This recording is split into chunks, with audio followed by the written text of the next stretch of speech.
बड़ी खबर आप जान लीजिए, जयपुर से मिल रही है। बीजेपी प्रदेश अध्यक्ष मदन राठौड़ जो कि बैठक करने वाले हैं उपचुनाव को लेकर। पार्टी पदाधिकारियों के साथ उनकी मीटिंग रहने वाली है। 6 सीटों पर उपचुनाव होने वाले, उस पर होने वाली है चर्चा। आपको जानकारी दें कि जिला प्रभारी के फीडबैक पर चर्चा यहाँ की जाएगी। तो महत्वपूर्ण खबर जयपुर से मिल रही है। बीजेपी प्रदेश अध्यक्ष मदन राठौड़ करने वाले हैं बैठक। उपचुनाव को लेकर पार्टी पदाधिकारियों के साथ करेंगे मंथन। उपचुनाव होने वाले हैं और उन्हीं उपचुनाव को लेकर रणनीति इस बैठक में बनाई जाएगी। जिला प्रभारी के फीडबैक पर चर्चा होगी।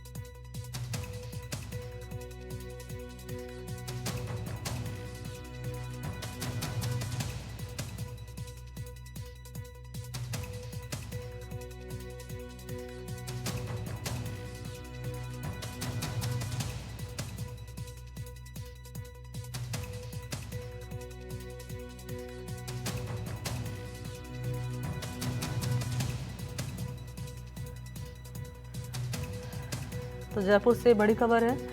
उपचुनाव को लेकर पार्टी एक्शन मोड में है। पार्टी आज उपचुनाव से पहले चुनाव को लेकर रणनीति बनाने जाएगी, वह रणनीति बनाएगी और इसी के चलते बैठक बुलाई गई है। पदाधिकारियों के साथ ये मीटिंग करने वाले हैं मदन राठौड़, बीजेपी के प्रदेश अध्यक्ष।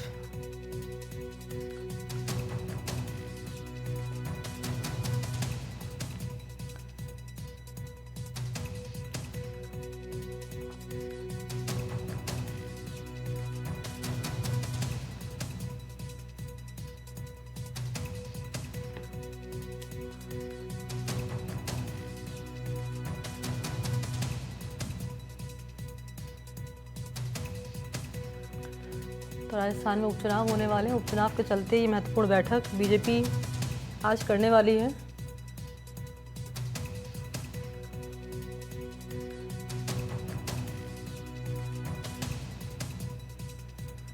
मदन राठौड़ की अध्यक्षता में ये महत्वपूर्ण बैठक आज बीजेपी करेगी उपचुनाव को लेकर।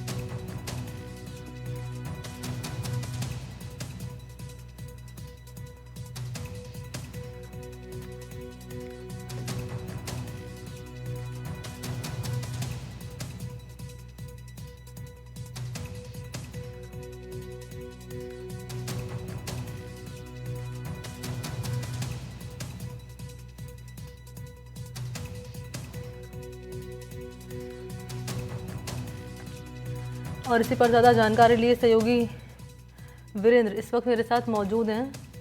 वीरेंद्र, महत्वपूर्ण बैठक आज बीजेपी के प्रदेश अध्यक्ष मदन राठौड़ करने वाले हैं। कितने बजे ये बैठक शुरू होगी और कौन कौन मौजूद रहने वाला है? बिल्कुल, देखिए मैंने आपको बताना चाहूंगा कि राजस्थान के जो नए बीजेपी अध्यक्ष हैं मदन राठौड़, वो आज तमाम जो बीजेपी कार्यालय के जो पदाधिकारी हैं उनके साथ सबसे पहले मीटिंग करेंगे और उसके बाद जो बीजेपी के अन्य जो चाहे वो विधानसभा के चुनाव के दरमियान जिन प्रभारियों को और सह प्रभारियों की जो वहां पे विधानसभा वाइज उनकी ड्यूटी लगाई गई थी, उनके साथ भी आज मंथन किया जाएगा और आगामी जो 6 विधानसभा चुनाव पर किस तरीके से बीजेपी को फतह हासिल करनी है उसको लेके गुरु मंत्र दिया जाएगा। जिस तरीके से आपने देखा होगा कि राजस्थान के अंदर जो 6 विधानसभा सीटें हैं उनके ऊपर उपचुनाव होना और उसी को लेकर आज मदन राठौड़ तमाम अपनी पूरी टीम के साथ है मंथन करेंगे और उसके अंदर आप देखेंगे कि बीजेपी के पदाधिकारियों के साथ साथ सह प्रभारी और प्रभारियों को भी यहाँ पे मीटिंग के अंदर बुलाया गया है। तो जाहिर सी बात है इसके अंदर आप देखेंगे कि तमाम जो विधानसभा चुनाव के जो आगामी उपचुनाव है उसके अंदर किस तरीके से जीत हासिल करनी है, कौन से मुद्दे रहेंगे, उन मुद्दों को लेके यहाँ पे बीजेपी के द्वारा है पूरी वो रणनीति बनाई जाएगी। जी मनी। निश्चित तौर पर रणनीति बनाई जाएगी और वीरेंद्र, कोशिश यही होगी कि जिस तरीके से लोकसभा चुनाव में बीजेपी का प्रदर्शन इतना शानदार नहीं रहा जितना होना चाहिए था, तो कोशिश यही रहेगी कि उपचुनाव में वो तस्वीर फिर से दोहराई ना जाए और रिजल्ट जो है बेहतर निकलकर सामने आए। इसी के मद्देनजर ये बैठक होने वाली है। बिल्कुल, देखिए जिस तरीके से आपने भी कहा कि जो ये पूरी बैठक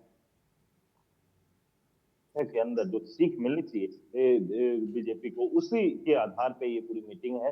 वो कहीं न कहीं जिस तरीके से आपने देखा होगा कि उपचुनाव के अंदर बीजेपी तमाम जो कार्यकर्ता है, उनके अंदर जो एकजुटता का जो मैसेज है, वो भी यहाँ पे देने की बीजेपी के द्वारा कोशिश की गई है। जिसके अंदर आपने देखा होगा कि जब मदन राठौड़ अपने पद ग्रहण कर रहे थे बीजेपी प्रदेश अध्यक्ष के तौर पे, तो चाहे पूर्व मुख्यमंत्री वसुंधरा राजे हो या फिर वर्तमान मुख्यमंत्री भजन लाल शर्मा हो या फिर राजेंद्र राठौड़ हो, सतीश पूनिया हो, सभी नेता एक जाजम पर, एक टेबल पर कह सकते हैं कि एकजुट होकर आए और जनता के बीच में एक मैसेज देने की कोशिश की गई कि बीजेपी के अंदर कोई अंदरूनी अंतर्कलह नहीं है, बीजेपी एकजुट है और वो एक साथ मिलकर, जिस तरीके से आपने देखा होगा कि मदन राठौड़ ने भी कहा था कि उन्होंने नए और पुराने दोनों जो कह सकते हैं कि पीढ़ी के साथ काम किया है और उसका जो तजुर्बा रहा है, उस तजुर्बे के आधार पे दोनों को एक साथ लेकर वो चलने की कोशिश करेंगे और जो आगामी जो 6 सीटों पर उपचुनाव होने हैं,